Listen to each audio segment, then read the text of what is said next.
Hello everybody, welcome back. My name is Dave and this is the Foul Scoundrel Reviews. So is Battlefront 2 worth playing in 2022? Yeah, yeah, in my opinion it is. This is why. Now, this game has one of the biggest comebacks in gaming history. Everybody remembers what happened when it came out, right? All the content was locked behind loot boxes, and then the loot boxes turned into a scandal across the globe, and then other countries were getting involved and making it a gambling issue, so forth and etc. Um, you know what? Yeah, it was rough for EA, but here's the thing. They heard the fans. They heard you. They heard us, right? So when it came down to it, they were like, okay, we have this really great game. We know it is awesome. We did our homework, and we want people to play it, right?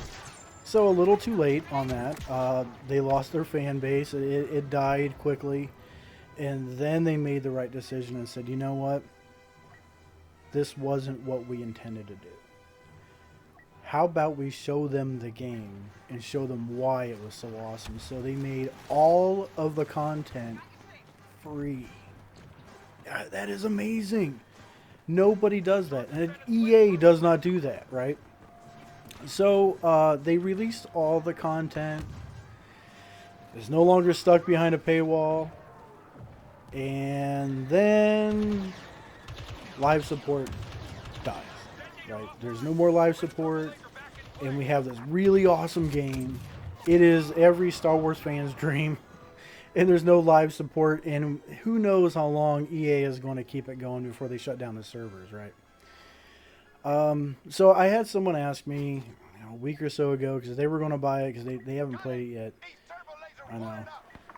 And I told them, like, you know what? This is that game that you should get on sale. I mean, don't buy it full price, of course. It goes on sale frequently. If you have like the EA pass, it's like $5 a month. It's one of the games that comes with it. But yeah, seriously, I told him, I said, you know what, you should play it. You should get it. And he did. And he's like, man, I cannot believe how awesome this game is, and people are still playing it. I said, well, yeah, this game has absolutely everything. You can be Jedi, you can be Sith. You could be the troops on the ground. You could be all the classes of all the troops with all their gadgets and gizmos. All the star cards to unlock for every hero, every villain, every character class, every character arc. There are special characters in the game. Vanguard type characters. There's jet troopers, so forth and etc. Vehicles. All the heroes have their hero vehicles. You have Poe Dameron's X-Wing, Luke Skywalker's X-Wing. You have, Han Solo's Millennium Falcon, Rey's Millennium Falcon. You even have Lando Calrissian souped up, brand spanking new Millennium Falcon from Solo, a Star Wars story.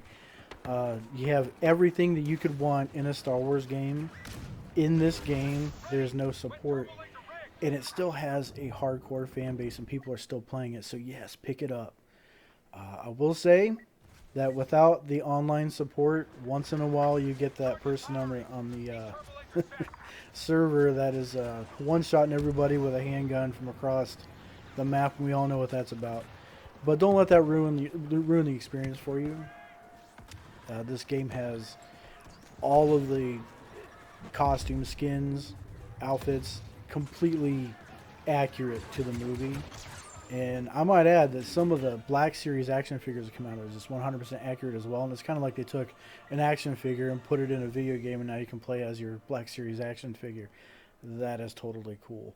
Like I just had a Han Solo Hoth skin. Now, a lot of folks are kind of like, well, we didn't really like the Hoth release, archive release for that. And I have it, and I love this figure. I love the likeness and the detail.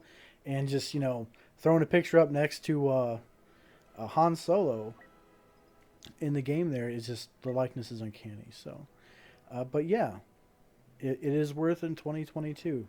Get it on sale, play it. I play on the PC, so I imagine there's more gamer traffic on the consoles than normally is. Most of your action is going to be in Supremacy, Galactic Battle, Galactic Assault, I should say. Those are your large scale games, and your hero battles, which is really cool. You can be any hero from any era fighting against any villain in any era, and those are 8-player servers. It's really, really, really cool. So if you're a fan, you definitely need to check it out. Now, as far as like games we've had in the past, this game isn't without its issues. There are a few glitches here and there. You will have a time where you will spawn in, you won't be able to see your character. You'll have to respawn in order for it to load in or whatnot. But it's EA, so we all know that Electronic Arts has had issues producing a product of quality since it started operation. But it is a solid game. I would really like to see other people get the licenses for this game. I know EA's license for Star Wars is finally up, so there are other studios clamoring to get the license for this for the Star Wars IP, and I'm really interested in seeing how that goes, because I kind of miss the days when a game, when it's released, is finished. I remember when, let's see, Jedi Outcast came out, Jedi Knight, Jedi Academy, which it's a toss-up between Jedi Knight 2, Jedi Outcast, and Jedi Academy, but I'm leaning more towards Jedi Academy at this point. If you haven't played it, you really need to get it and play it. I'm not sure if it's available on the consoles, but you can get it on the Steam store PC. Very, very cheap, so I totally recommend that. And I remember Star Wars Pod Racer. I remember the original Star Wars Battlefront and Battlefront 2 when those came out. I was blown away by that. And there's still a large following for those playing that. So yeah, no worries on whatsoever on buying Star Wars Battlefront 2 and finding someone to play with, because there's plenty of people playing. Your smaller game modes, you're definitely going to have issues finding people to play those. You can still play the arcade mode. The campaign is awesome. It introduces a new hero, Iden Versio. She's playable as a villain in the Battlefront game, and her TIE Fighter is also available to pick when you're doing Starship Battles. So, really cool game. But yeah, definitely check those out. And if you like my channel and you like the content that on my channel, then leave me a like and subscribe. Check out our merch store if you'd like to support our channel. And just remember, if it's from a galaxy far, far away, you're never far away from a good time.